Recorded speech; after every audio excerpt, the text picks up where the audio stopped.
విషయాలలో నిష్ణాతులందరూ కూడా ఇందులో ఉండి విజన్ 2047కి తెలంగాణ రైజింగ్ 2047 అనే ఒక పాలసీ డాక్యుమెంట్ను 2034కు $1 ట్రిలియన్ ఎకానమీని ఏ విధంగా మనం చేరుకోవాలి, 2047కు $3 ట్రిలియన్ ఎకానమీగా ఎలా చేరుకోవాలని ఒక ప్రణాళిక చేసుకున్నాం. అందులో ఒక్కటి రెండు అంశాలు మీతో చర్చిస్తాను.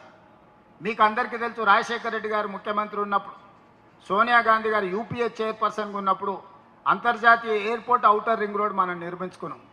ఔటర్ రింగ్ రోడ్డు 160 కిలోమీటర్లు ఉంది.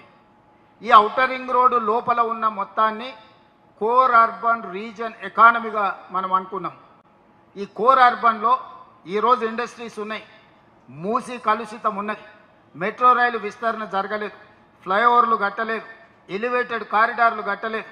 ఇట్లా రకరకాల సమస్యలను అన్నిటిని కూడా మనం దృష్టిలో పెట్టుకొని ఈ ఏరియాను మొత్తము మనం క్యూర్ చేయాలనుకుంటున్నాం.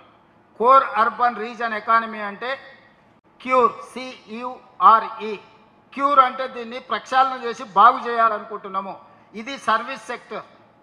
ఇక్కడ మొత్తం సేవలకు సంబంధించిన ప్రణాళికలు రచించి ఇండస్ట్రీస్ అన్నిటిని కూడా బయటకు షిఫ్ట్ చేస్తాం. ఈ లోపల ఉన్న ఇండస్ట్రీసు కాలుష్యాన్ని ఇస్తున్నాయి. ఇప్పుడు నాచారం ఏరియాలో ఉన్న వాళ్ళు ఇక్కడ ఎవరైనా ఉన్నారా? చాలామంది నాచారం ఏరియా వాళ్ళు ఉన్నారు. అక్కడ ఎన్నో పరిశ్రమలు ఉన్నాయి, మూతపడ్డ పరిశ్రమలు ఉన్నాయి, నడుస్తున్న పరిశ్రమలు ఉన్నాయి, కాలుష్యం ఉంది. ఇవాళ మధ్యతరగతి వాళ్ళు ఒక అపార్ట్మెంట్ కొనుక్కుందామంటే ఎక్కడికో పోయి కొనుక్కునే పరిస్థితి, ఎందుకంటే భూమి అందుబాటు లేకపోవడం వల్ల. బాలానగర్లో పారిశ్రామిక వాడు ఉంది, జీడిమెట్లలో పారిశ్రామిక వాడు ఉంది. వివిధ ప్రాంతాలలో 1960ల 70ల 80ల ప్రభుత్వం నుంచి భూములు, ప్రైవేట్ నుంచి భూములు కొనుగోలు చేసి వాళ్ళు పరిశ్రమలు పెట్టుకున్నారు. ఆ పరిశ్రమలు ఈరోజు నడవక మూతపడ్డాయి. కొన్ని ఉంటే వాటి కాలుష్యం వల్ల నగరంలో air pollution, soil pollution, water pollution ఉన్నాయి. ఆనాడు అవి ఊరు బయట, ఈనాడు ఊరు మధ్యలోకి వచ్చినాయి. వీటిని ఊరు బయటికి రింగ్ రోడ్ అవతలికి తరలించడానికి ఆ భూములను ఈరోజు ఇండస్ట్రియల్ జోన్లో ఉన్నాయి. వాటిని మల్టీ యూజ్ జోన్ అంటే రెసిడెన్షియల్ జోన్కు మారుస్తే అక్కడ కట్టే అపార్ట్మెంట్స్ వల్ల మధ్యతరగతి ఇండ్లు కొనుక్కోవడానికి అవకాశం ఉంటుంది, పేదలకు అందుబాటులోకి వస్తాయి. అదేవిధంగా రియల్ ఎస్టేట్ పెరిగితే, నిర్మాణ రంగం పెరిగితే లేబర్కు పని ఉంటుంది. స్టీలు, సిమెంటు, ఇసుక ప్రతిదీ అమ్ముడు పోతే రాష్ట్రానికి ఆదాయం కూడా పరోక్షంగా పెరుగుతుంది.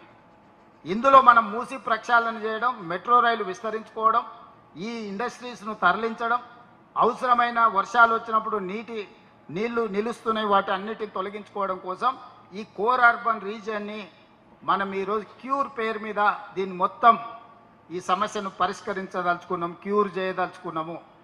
ఇందులో సర్వీస్ సెక్టర్ ఉంటుంది, అంటే సేవలు అందించే సంబంధించినవే ఉంటాయి. పొల్యూషన్ చేసే, కాలుష్యాన్ని వెదజల్లే పరిశ్రమలు ఏవి ఉండవు, వాటిని తరలిస్తాం. Outer ring road outside నుంచి ఇప్పుడు రీజనల్ రింగ్ రోడ్ మనం తెచ్చుకుంటున్నాం, పదే మనం చర్చ చేస్తున్నాం.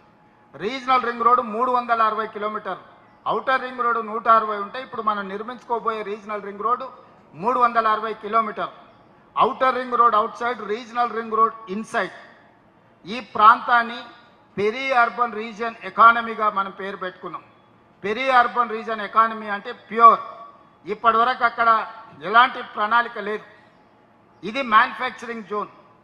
రేపు ఇతర రాష్ట్రాల నుంచి, ఇతర దేశాల నుంచి పరిశ్రమలను మనం ఆహ్వానించినప్పుడు ఈ ప్రాంతంలో పరిశ్రమలు పెట్టుకోవడానికి అవసరమైన ప్రణాళికలతో రోడ్లు, రవాణాగా రోడ్లు కావచ్చు, నీళ్లు కావచ్చు, కరెంటు కావచ్చు, భూసేకరణ కావచ్చు, ఈ పెరీ అర్బన్ రీజియన్లో మనం పరిశ్రమల కోసం ప్రణాళిక చేస్తున్నాం. Outer ring road inside core urban region, outer ring road out side regional ring road లోపల ఉన్నదాన్ని peri urban region. Regional ring road బయట నుంచి తెలంగాణ సరిహద్దుల వరకు rural agricultural region economy, rare, rural agriculture region economy. Regional ring road బయట నుంచి తెలంగాణ సరిహద్దుల వరకు అగ్రికల్చర్ ఎకానమీని పెంచాలని, మన దగ్గర విత్తనాలు పండించడానికి మంచి భూమి, ఆర్గానిక్ ఫుడ్ పండించడానికి మంచి భూమి, మనకు పండ్ల తోటలు పెట్టుకోవచ్చు, కూరగాయల తోటలు పెట్టుకోవచ్చు. చాలా వ్యవసాయము, సేంద్రియ వ్యవసాయం చేస్తే లాభసాటిక వ్యవసాయం మారుతుంది. సో 3 భాగాలుగా service sector, manufacturing sector, agriculture sector.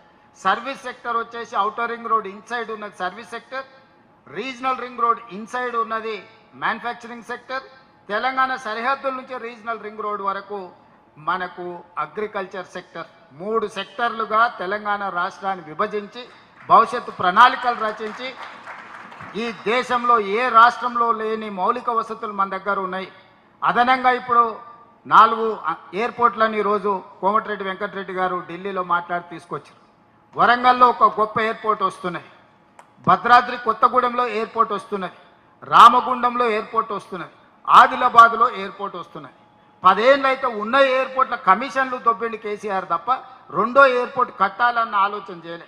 ఇవాళ 4 ఎయిర్పోర్టులకి 2 సంవత్సరాలనే మన కేంద్ర ప్రభుత్వం నుంచి అనుమతులు తెచ్చుకున్నాము.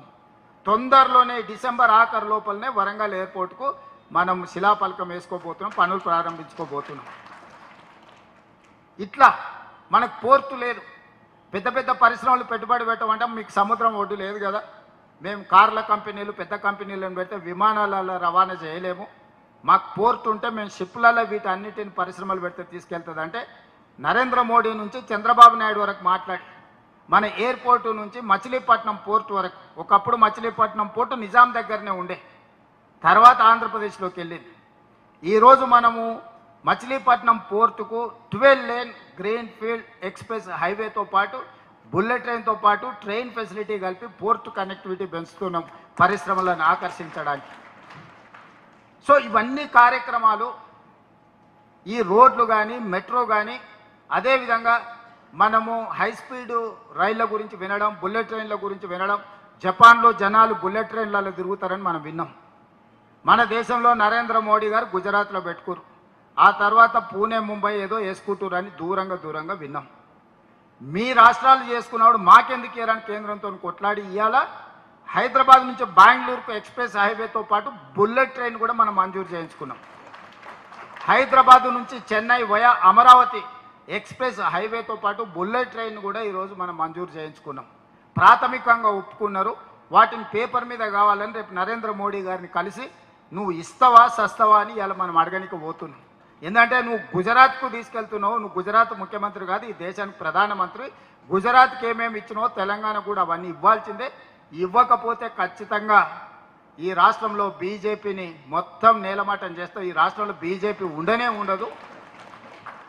ఒక ప్రణాళిక తీసుకొని రేపు ప్రధానమంత్రి గారిని కలిసి విజ్ఞాపన పత్రం ఇస్తున్నాం. మనం అడగడం మన బాధ్యత, ఇవ్వకపోతే కొట్లాడడం మన హక్కు. అడగకుండానే ఇవ్వలేదని మాట్లాడితే తప్పు మన వైపు ఉంటుంది. ఒక్కటికి 10 సార్లు అడుగుతాం. ఇక్కడ వ్యక్తిగతమైన పైరవి లేదు. ఇక్కడ రాష్ట్ర ప్రజల ప్రయోజనాల కోసం ఒక్కటికి 10 సార్లు అడుగుతాం. కేంద్ర మంత్రులను, ప్రధానమంత్రి ఒక్కటికి 100 సార్లు ఢిల్లీకి పోయి అడుగుతాం. ఇచ్చిండ్రా సరే సంతోషం. ఇవ్వకపోతే తెలంగాణ ప్రజలు ఏ విధంగా వ్యవహరిస్తారో బీజేపీ రుచి చూస్తుంది. ఇలాంటివన్నీ కార్యక్రమాలు తీసుకొని మనం ముందుకు వెళ్తున్నాం.